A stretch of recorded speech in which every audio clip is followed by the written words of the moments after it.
Nah, ini proses-proses konstruksi berpikirnya manusia, katanya Charles Peirce. Dari situ orang ketemu kebenaran. Ada yang pertama lewat belief. Jadi belief itu kepercayaan. Dikasih tahu percaya. Ya bahasa kita iman. Itu juga sumber kebenaran, gak usah takut. Pak, saya kemarin Islamnya cuma dikasih tahu orang tua ya Pak, dikasih tahu ustadzku di kampung. Apa bisa Pak? Ya bisa.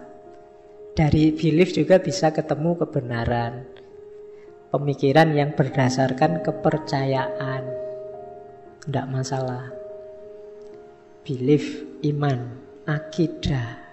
Hidup butuh kepercayaan. Tidak mungkin orang hidup tanpa belief. Kalau tidak ada belief, kita tidak bisa hidup. Ya, kepercayaan itu kan tidak cuma kepercayaan agama, ada kepercayaan sosial, ada kepercayaan fisikal, mungkin ada kepercayaan kimiawi, macam-macam.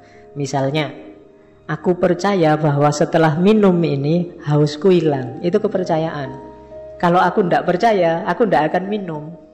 Itu kan belief namanya. Kamu percaya bahwa saya nanti datang di ngaji malam ini, maka terus kamu datang. Itu kan belief juga. Kalau kamu tidak percaya, tidak, Pak Faiz kelihatannya kemarin batuk, mesti rateko ini. Mungkin kamu juga tidak berangkat. Kamu tetap berangkat karena kamu percaya saya berangkat. Itu belief. Jadi ilmu itu penemuannya rasional, tapi biasanya dalam aspek sosialisasinya sifatnya belief. Gravitasi itu yang menemukan Newton. Tapi setelah Newton, orang percaya saja dengan teorinya Newton. Tidak semua nguji kayak Newton. Tidak semua nguji teori relativitasnya Einstein. So, kamu percaya aja sama Einstein. Itu namanya belief. Kayak kamu ke dokter, itu kan belief. Percaya saja sama dokternya. Kamu tidak mikir sendiri, nggak ngajak diskusi dokternya. Pokoknya dokternya ngasih resep apa, ya itu kepercayaan namanya. Jadi secara harafiah kepercayaan, kalau bahasa Arabnya iman, itu ya macam-macam isinya, tidak cuma agama. Oke, dan nggak usah kamu debat, berarti saya musyrik Pak ini, percaya sama dokter, ya tidak sampai di situ. Ya, jadi kepercayaan itu aqaid, akidah. Yang agamamu itu namanya akidah diniyah, kepercayaan agama. Nanti ada kepercayaan sosial. Ada mungkin kepercayaan nasional. Kamu percaya bahwa Pancasila adalah sesuai dengan kepribadian kita. Kamu tidak pernah ngecek apa Pancasila itu cocok beneran sama kita. Tidak peduli lah, yang penting percaya aja. Kamu percaya saja bahwa burung Garuda itu adalah lambang. Kamu kan nggak pernah bahas sampai ke situ. Percaya aja. Itu namanya belief. Bentuk berpikir kedua, habit. Itu bahasanya Charles Peirce, habit of mind. Biasane, kebiasaan. Kalau ini kita biasa menyebutnya tradisi. Ada banyak, biasanya tradisi ini kelanjutannya kepercayaan. Biasanya gitu. Apa sih alasannya ngaji kok dimulai jam 8? Apa ndak bisa habis asar biar ndak ngantuk?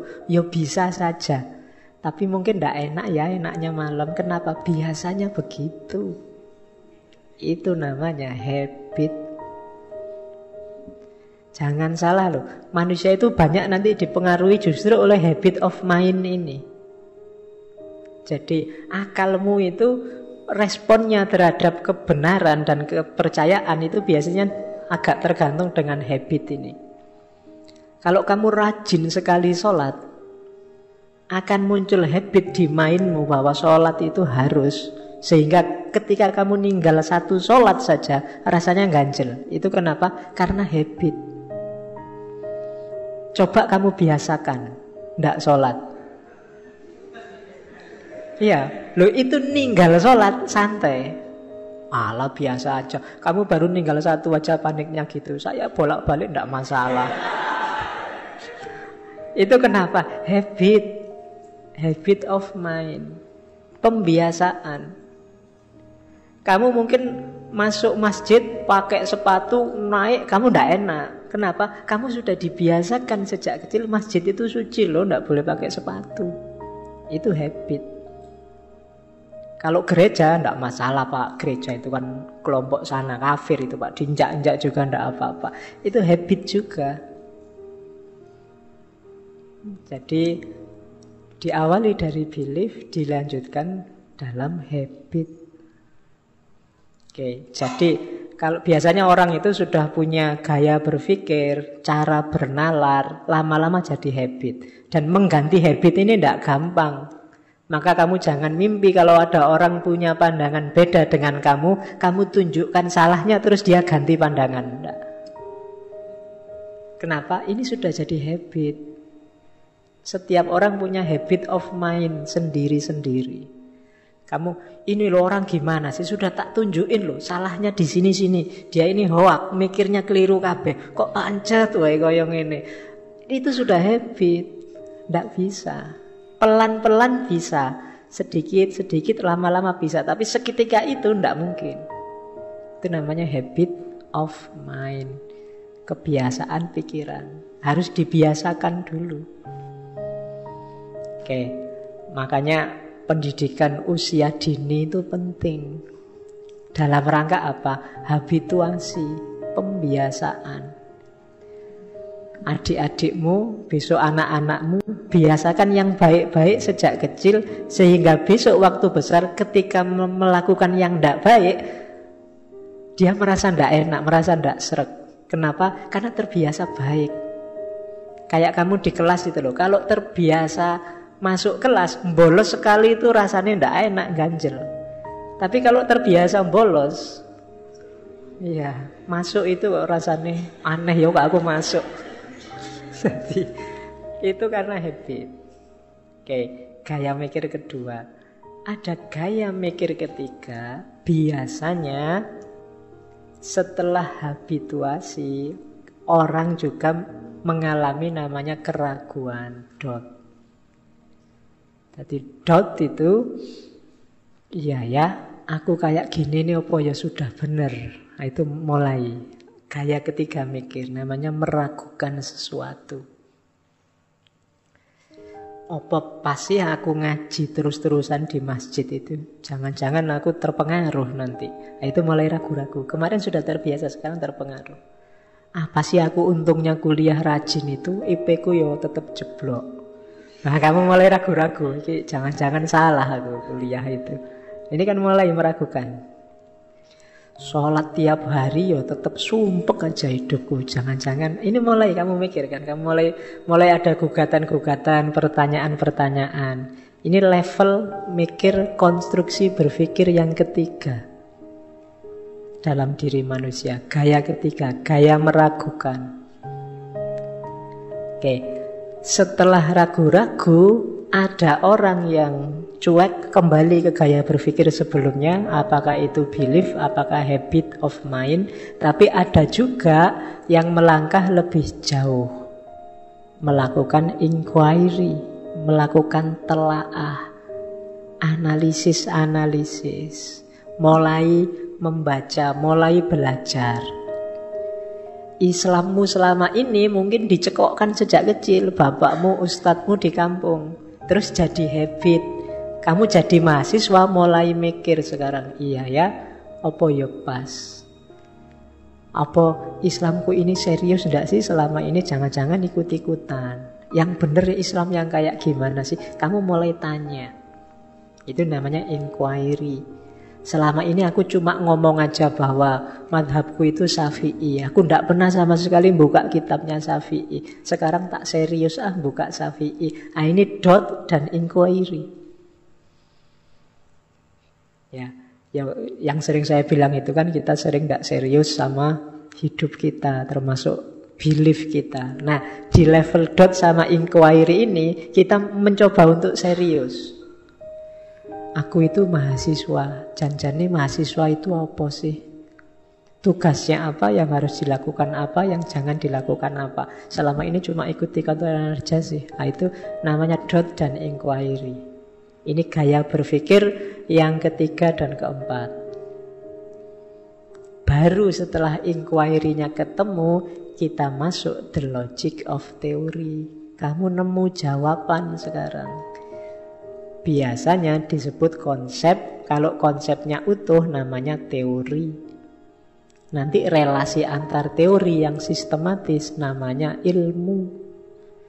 Kalau ilmu ini disepakati secara sosial namanya paradigma. Paradigma ini kalau disepakati sangat banyak orang namanya worldview. Rentetannya nanti begitu. Jadi manusia mikir itu dari belief. Sejak kecil biasanya berawal dari kepercayaan-kepercayaan. Makanya kamu sekolah di SD itu sifatnya informatif untuk kamu percayai saja. SD, SMP, SMA bahkan itu kan sifatnya ada di belief ini. Tujuannya kamu dihabituasi, dibiasakan. Kamu diajari Pancasila, PKN, diajari agama, diajari IPA, IPS. Itu kan di situ tidak kritis sama sekali. Kamu cukup dihafalkan, waktu ujian dijawab. Kan cuma itu aja dulu. SD kan gurumu nggak suruh mengkritisi. Ya. Nggak mungkin pertanyaan ujian SD itu mengapa Pancasila cuma 5? Nggak ada. Itu muridnya mesti bingung itu. Kok cuma 5 itu. Ya, jadi nggak mungkin begitu karena dia cuma informatif. Baru waktu kamu kuliah ini kemungkinan sebagian besar kamu disuruh doubt dan inquiry. Makanya biasanya begitu orang jadi mahasiswa dia diposisikan sebagai pembelajar yang dewasa, namanya andragogi, bukan lagi pedagogi. Pembelajaran untuk orang dewasa yang tidak boleh menerima begitu saja. Makanya jadi mahasiswa jangan cuma dihafalkan, eman-eman, itu levelnya anak SD. Harus ada doubt, keraguan, opo yo gitu, apa tidak bisa alternatif yang lain. Apa tidak bisa kemungkinan-kemungkinan kebenaran yang berbeda dan seterusnya. Lakukan inquiry terus melahirkan tipe berpikir yang ketiga namanya the logic of theory. Logika ilmu, logika teori, logika konsep bermain. Jadi kalau besok kita diskusi, coba perhatikan levelnya lawan bicaramu. Dia ada di level belief atau di level habit of mind, atau di level doubt. Dia sedang mengalami krisis, keraguan, sedang bingung mencari jawaban, atau sedang inquiry. Dia sedang menelaah, dia punya bahan banyak, sedang mencari kebenaran, atau dia sudah ketemu yang baru. Kalau masih sifatnya informatif, hafalan biasanya masih di belief. Kalau bahasanya masih biasanya begitu, selama ini begitu, yang terjadi selama ini semacam itu dan seterusnya, itu biasanya levelnya habit of mind. Kalau sudah mempertanyakan itu biasanya ada di doubt. Kalau sudah data-data baru diajukan, alternatif-alternatif baru diajukan, itu sudah ada inquiry. Kalau sudah fix jawaban baru yang beda sama yang lama, itu ada di logic of theory. Nah, ini level-level pemikiran dalam konsepnya Charles Peirce. Oke. Ya, ini enak untuk mata kuliah filsafat ilmu. Saya tidak tahu, harusnya S1 ya mulai kenal ini. Sederhana sekali meskipun kalau baca bukunya agak bulat. Oke, ya loh, saya tidak tahu. Mungkin kelemahannya kita selama ini buku filsafat itu kebanyakan terjemahan. Dan orang Indonesia itu terlalu jujur, jadi terjemahan itu kata-katanya apa, ya itu yang diterjemahkan langsung. Sehingga yang baca jadi pening. Ya. Saya kemarin ada terjemahan itu, mungkin karena yang nerjemah tidak ngerti filsafat, jadi ada kalimat seorang kontradiksi. Oh, ada seorang kontradiksi, kita pikir suwi. Apa ya seorang kontradiksi itu? Jadi dianggapnya kontradiksi itu nama orang. Jadi, iya, jadi hati-hati ya membaca terjemahan. Apalagi filsafat. Filsafat itu banyak yang aslinya Jerman, terus versi Inggrisnya, terus baru kita Indonesiakan. Itu jadi melampaui 3 gaya bahasa itu biasanya memang agak susah. Jadi intinya itu, mending kamu kalau bisa bahasa langsung ke Inggrisnya. Itu lebih bisa ditangkap kadang-kadang bagi yang ngerti bahasa Inggris. Yang nggak ngerti ya, nah iya toh, yang nggak ngerti ya berdoa saja semoga ada hidayah dari atas. Ya kan ilmu itu kan nggak cuma ke sana, tapi dari atas juga kan. Sapa ngerti Gusti Allah kasihan padamu, terus sudahlah dikasih ilmunya Charles Peirce.